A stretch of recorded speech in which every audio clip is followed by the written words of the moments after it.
Assalamualaikum warahmatullahi wabarakatuh.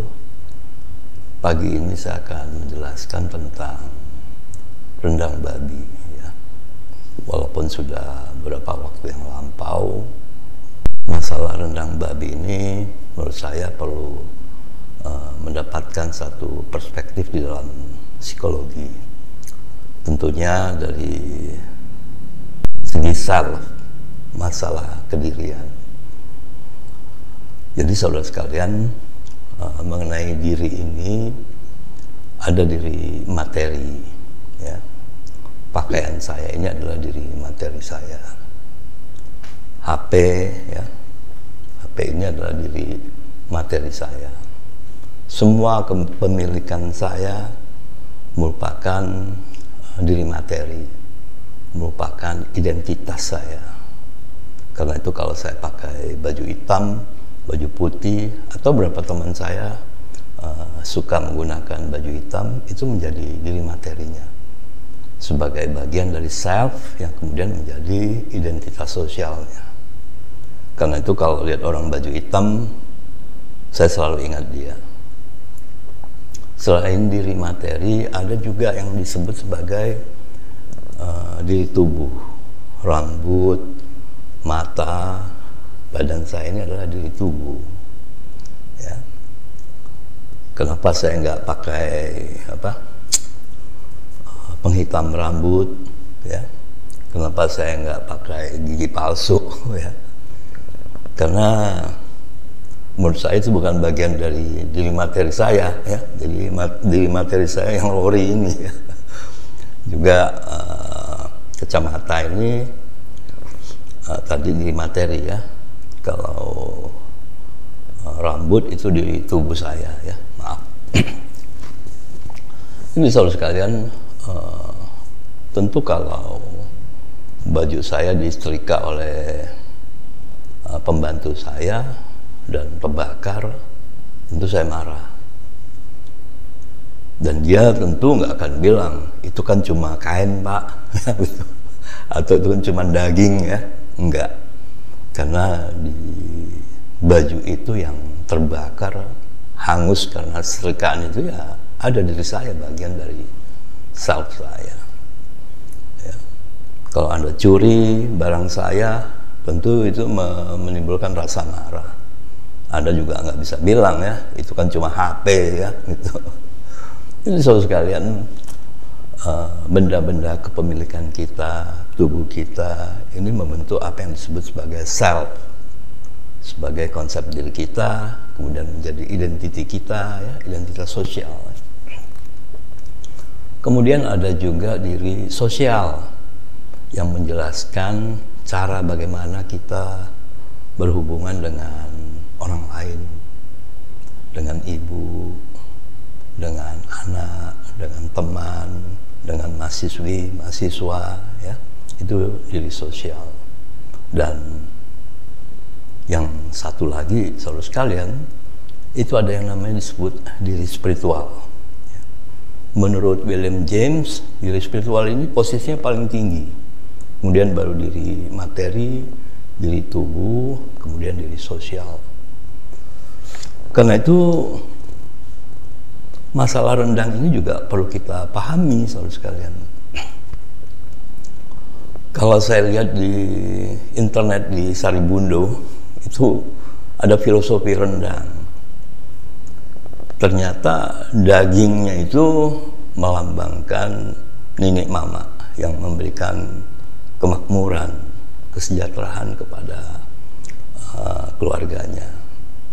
Kemudian ada juga santan. Santannya itu menunjukkan bagaimana kaum intelektual ya. Dan yang ketiga saudara sekalian, ada ulama di situ, yaitu di ladonya itu, di sambelnya itu melambangkan betapa pedasnya nasihat dari para ulama.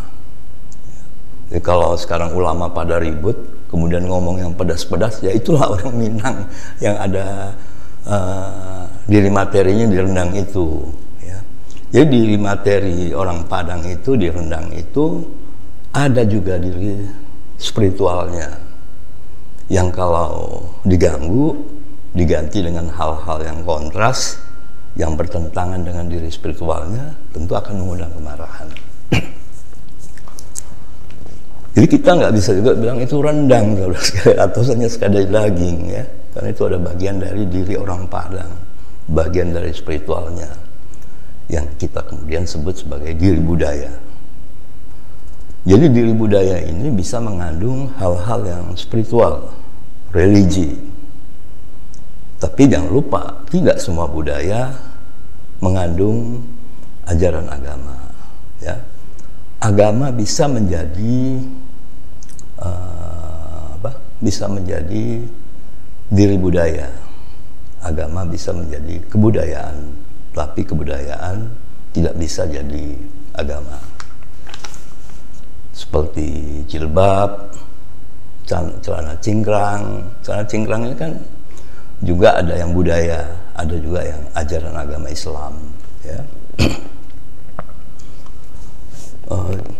Yang budaya itu misalnya kalau kita pernah lihat By City Rollers, itu boy band tahun 70-80-an, itu celana cingkrang semua sekalian, bajunya kotak-kotak kayak pengikut relawan Jokowi, ya. Cuman bajunya dipakai kotak-kotak, sedangkan celana cingkrangnya tidak ditiru, ya. Jadi boyband tahun 70-80-an itu menggunakan celana cingkrang.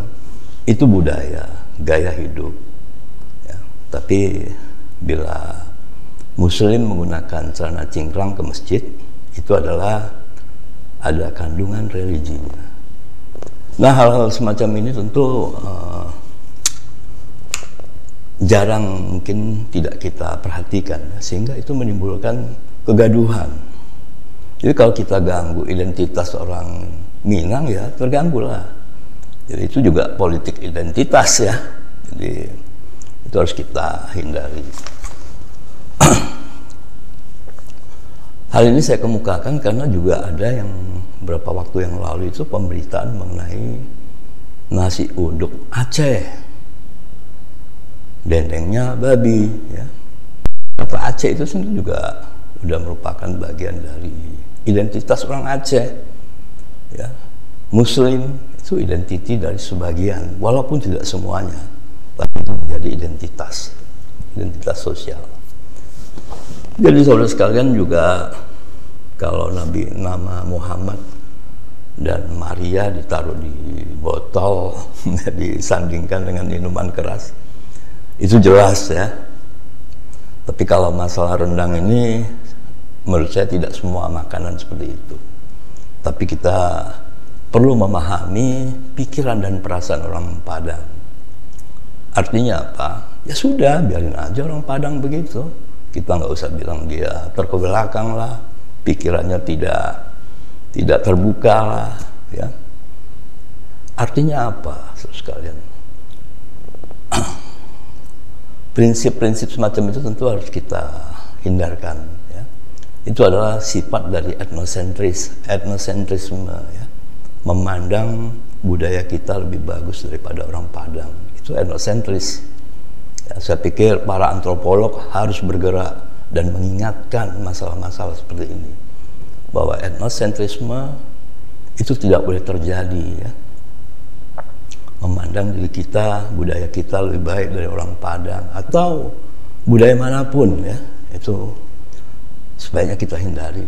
Sebaiknya kita jaga saja budaya Padang itu, ya. Rendang itu ya kita jaga sebagai identitas orang Minang, ya.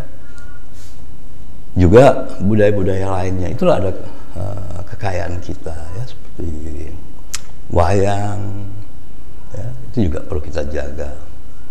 Baik saudara sekalian, saya pikir cukup segini.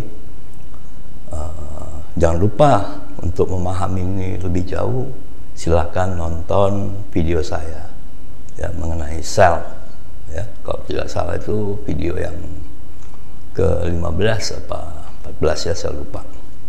Tapi linknya ada di bawah, ya. Baik, assalamualaikum warahmatullahi wabarakatuh, ya.